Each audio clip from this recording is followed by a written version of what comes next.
Hey guys, this is Jay Calden with Jay Unboxing here, giving you a personal prediction for Jermell Charlo versus Brian Castano 2. And as always, this is just my take. Of course, your prediction can be left down in the comments section below. Would love to hear them all, especially about this one, as I think there are going to be a lot of positions all over the place with this one because it's just such a close fight. So definitely drop those down in the comments below.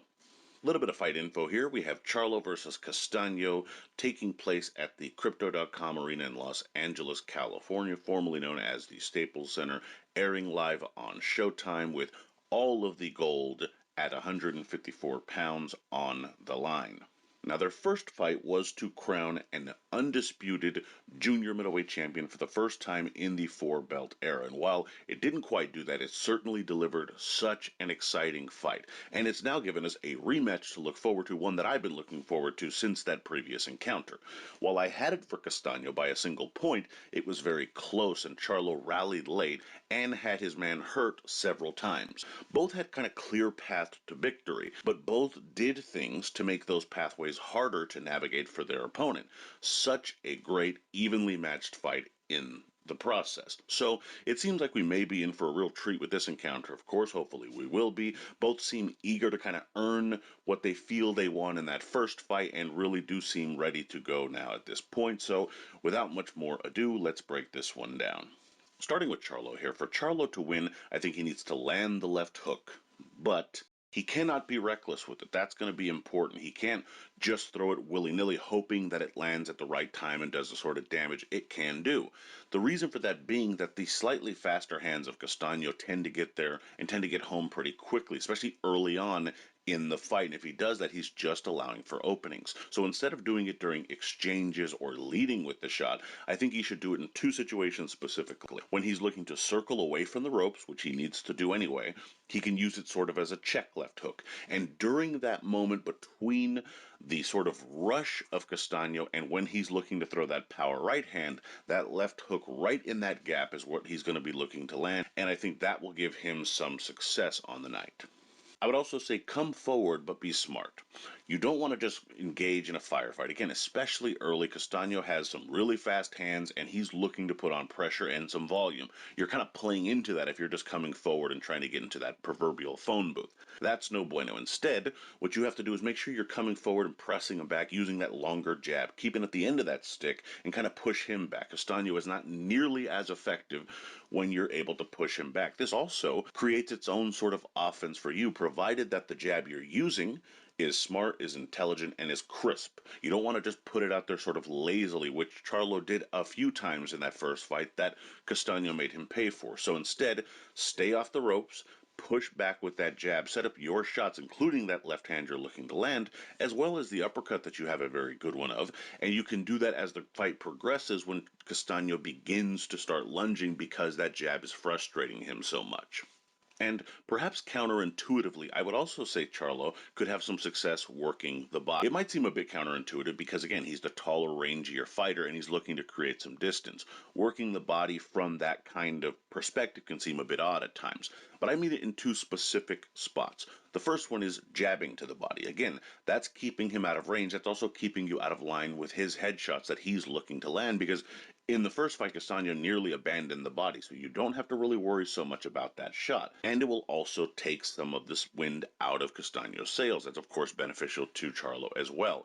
But the other area where it will benefit you is if you're in that proverbial phone booth, or more specifically, if he's pushing you back a bit more at times, instead of headhunting and trying to just knock him as block off completely in one single swoop, go to that body, attack him there where you're both close and you're not having to expose yourself nearly as much, and this will begin to, again, wilt him over time and allow for those harder headshots to land later on in the fight. Now, for Castano to win, I think he needs to throw clean combinations. And what I mean by that is pretty simple. He likes to get his hands going. He likes to let them go pretty well. But he needs to do that in a couple of ways. For starters, he doesn't want to just let them go completely wildly because his punches can kind of round out a little bit, and that creates the openings for Charlo that he's obviously not trying to give him. So he wants to make sure that those punches are thrown a little more tight or in positions where he's less exposed and vulnerable. But the other thing is you want to make sure that you're throwing them in a way that's productive to you. That, again, is not just getting you tired or it's not just allowing for you to be countered, but instead forcing the action, picking up the pace, but giving you the best chance again to pick up these rounds. Similar to the way he did in that first encounter. Again, pick your spots. You want to probably throw in the range of like 40 to 60 shots per round if you're Castano, and you want to put them in groups because that tends to be your wheelhouse there. So stay within that range, and I think you'll do pretty well in this encounter. I would also say take advantage of a slow jab. That was one of the areas where Castano had some great success in that first encounter, where at times Charlo can be a little bit lazy with that jab, not bring it all the way back, do it a little slow, and just kind of use it as a range finder. And while that can work for him at times, when he doesn't bring it back responsibly, Castano has to strike. Those will be moments where he'll be allowed to throw that right hand over the top, even as a lead shot, and it can definitely work for him in this fight if he takes advantage of it. He can't be tentative or concerned, because if he's trying to time it perfectly every single time, what he's going to do is end up getting into those lulls where he has a lot of non-action early in the rounds that ultimately cost him a draw in that first encounter. And finally, I would say keep your feet quick. And basically what I mean by that is cut off the ring with that pressure. You don't want to just follow him, and you don't want to do it so sort of methodically where you're giving him those escape routes. I think Charlo's going to look to box a bit more and set up his power later on in the fight in this return. What that means is you're going to have to apply that pressure quicker to try and change that game plan.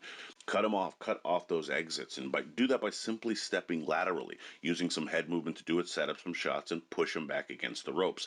Charlo is not nearly as good a fighter when he's cornered that way. This is going to be your job, and you're going to need to have some quick feet to do it, so that, of course, would be a pivotal point in this fight if Castano can keep his feet fast.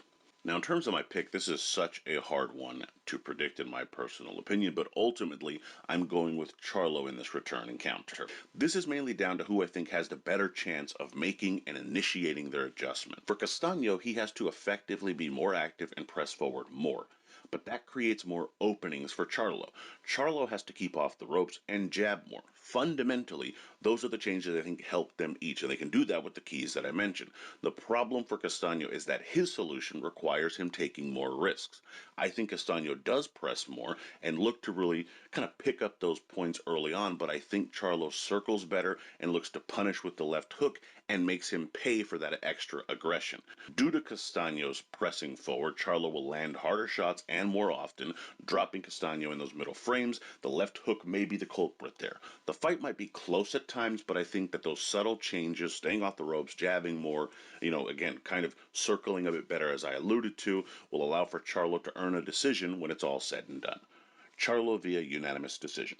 And as one would expect, the betting odds for this fight are very, very close, much closer than they were, I believe, in their first encounter. You have Charlo as a slight favorite at a minus 135, but Castano's right there at a plus 105. More or less at the top level of boxing, that's about as close as a genuine pick'em as you're going to find with your betting lines.